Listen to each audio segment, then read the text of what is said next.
everyone, welcome back to another video where today we're going to go over the latest Doctor Who news, including new images. We've got new steelbook for the 60th anniversary. We've got some new stuff coming to iPlayer as well as BBC Sounds in terms of classic Doctor Who, potential new animations, bunch of stuff. There's a lot to cover, so let's just get right into it. Also, subscribe if you're new, that'd be greatly appreciated. We are trying to get as many subscribers as possible by the time the 60th anniversary comes along. We've got a month to go now, and yeah, it'd just be awesome to get as many subscribers as possible before the anniversary starts. So if you are brand new, feel free to subscribe, it would help me out greatly. So to start with, at 11:30 AM, it was officially announced that the Doctor Who 60th anniversary specials were going to be on DVD, Blu-ray and Steelbook, all 3 episodes behind the scenes features, and more will be available on physical release from 11th of December, which is actually only a few days after the Giggle broadcasts, which is very, very exciting to get physical releases that soon after. I know there was some concern surrounding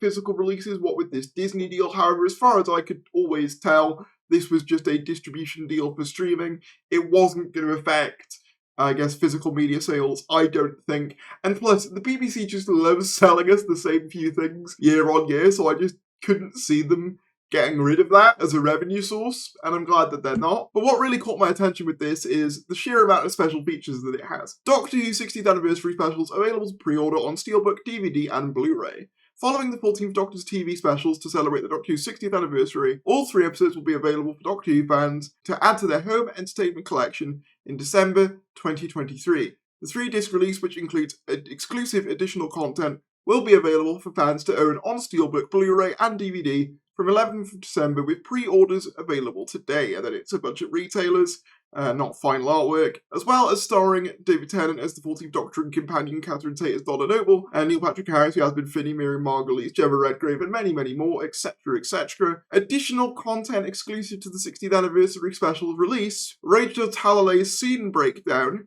Chanya Button's scene breakdown, Tom Kingsley's scene breakdown. Special features: the Star Beast behind the scenes, the 14th Doctor reveal, Wildly Yonder behind the scenes, the Giggle behind the scenes, the Giggle in Vision commentary, the Star Beast in Vision commentary, David and Catherine's flashbacks. Yasmin Finney introduces Rose Noble, designing the 14th Doctor, set tour with Yasmin Finney, the Star Beast behind the scenes trailer, Wildly Yonder behind the scenes trailer, the Giggle behind the scenes trailer. The cast introduced the villains, plural, in Wildly Yonder, behind the scenes fun with David and Catherine, video diary with David Tennant stand-in, TARDIS set tour with David Tennant and Phil Simms, Ruth Madley introduces Shirley Ann Bingham, Neil Patrick Harris introduces the Toymaker, becoming the Toymaker, 60th specials recap with David Tennant. That is a whole lot of special features. Now, I don't normally go for steelbooks, but I've decided to go for this one just for the sheer amount of special features, as well as just the significance of it. Yeah, something really interesting is that they refer to villains plural when discussing Wildly Yonder. Obviously, we saw that robot on the poster, but we don't really know much about the villains of the Wildly Yonder episode, so I'm really interested about that. Also really cool, we're going to get a proper TARDIS tour.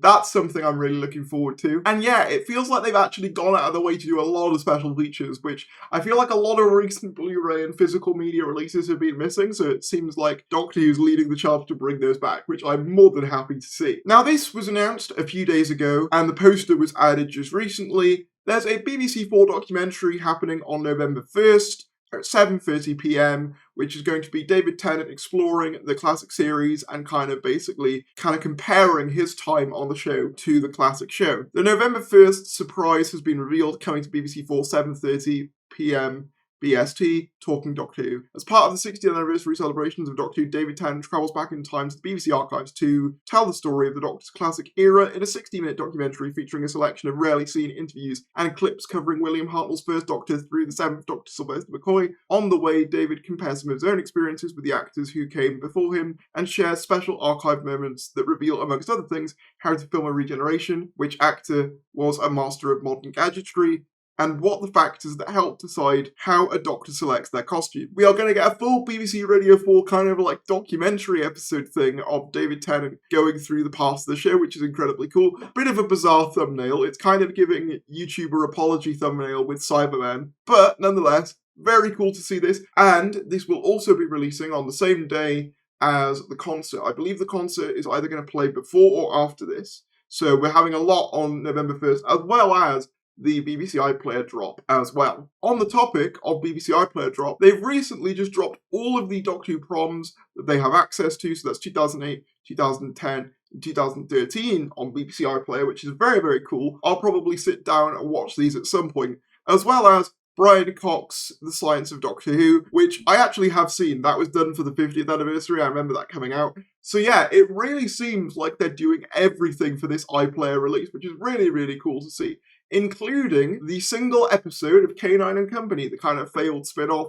with K9 and Elizabeth Slade and Sarah Jane Smith before, obviously. Much, much later, we had the Sarah Jane Adventures. Before that, we had K9 and Company, and that is also being included in this iPlayer release, which is hugely exciting. But that's not all. On top of the existing catalogue of episodes, obviously we still don't know quite what's happening with Unearthly Child yet. Hopefully that gets resolved. We are also going to be having the surviving audio recordings of the classic missing episodes up on BBC Sound as well.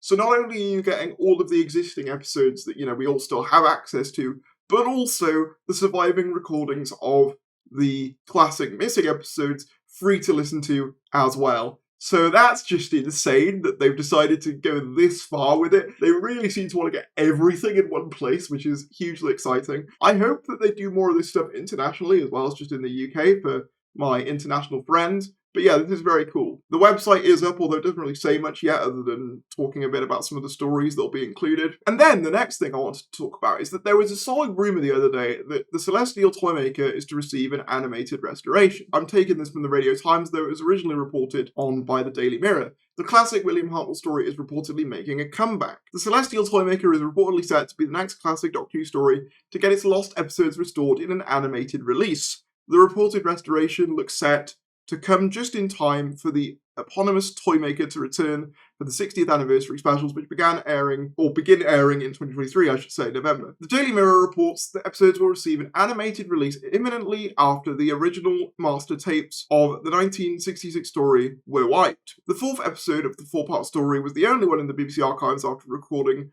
from Australia was given to the BBC in 1984. It was later released in the Lost in Time box set of partially lost stories. BBC Studios declined to comment when approached by radiotimes.com. And then, basically it talks a little bit about, the story itself, but obviously the fact that the Toymaker is coming back for the 60th anniversary. Personally, I think this is very, very likely. We just had the Underwater Menace release as well as BFI, which did confirm, as we're going to look at in a second, that new animations are on the way, and I think if there's any animation that makes the most sense in the world to do with the recent return to the show in the 60th anniversary, it would be the Celestial Toymaker. I have to say, some people call the Celestial Toymaker a fan favourite, which is funny to me, because from everyone I talk to about it, they're not really huge fans of the original story itself. Obviously, the concept's great, but the execution, for some people, leaves a little bit to be desired. But it's one of those that I definitely think could benefit from animation as well, and kind of colour,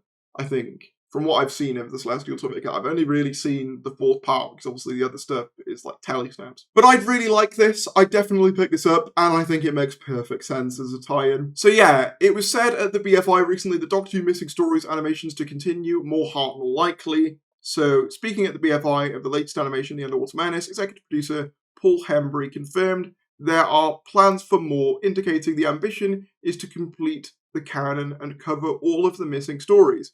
As long as there's an audience out there who want to see them, then they will endeavour to continue. However, he cautioned the Blu-ray market isn't getting any bigger, and it was a significant contributor to the financing that we used to make these, so it really is incumbent upon us to say, okay, if we're going to get less revenue from that source, we need to be able to replace it and more, because our budgets have gone up significantly, so we just need to be able to balance it out. And then there was some talk about the smugglers, however, they wouldn't confirm that. But yeah, essentially it has been confirmed at the BFI that more animations are expected, and I think if any story has a likelihood of getting animated now, I think the Celestial Toymaker makes all the sense in the world. It's another Hartnell, which they tend to do a lot of Troughton, so it'd be nice to see another Hartnell.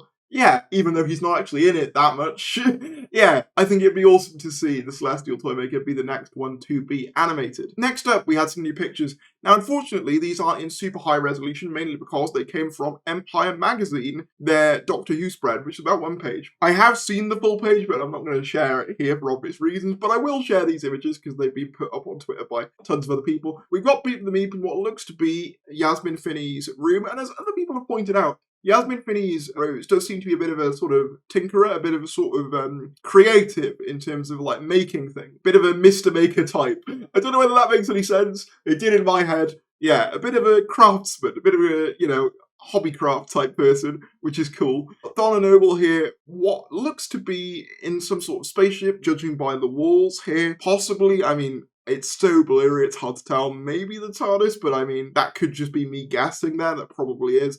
And the Toymaker, very much in his realm, in his kind of Geppetto-y toy shop outfit, sort of playing with a deck of cards, which is very similar to what we saw in the poster from yesterday.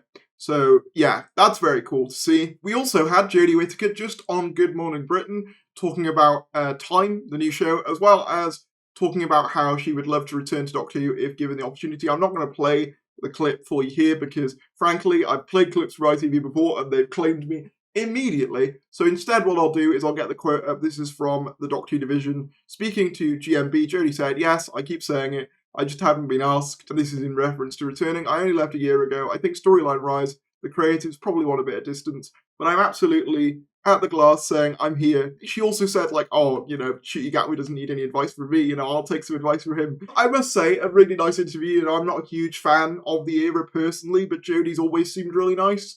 So, yeah, and it would be kind of interesting to see her written by Russell, in fairness. I would be quite interested to see what he would do there, because obviously he has written for other Doctors before, mainly Matt Smith in Death of the Doctor, which was quite good.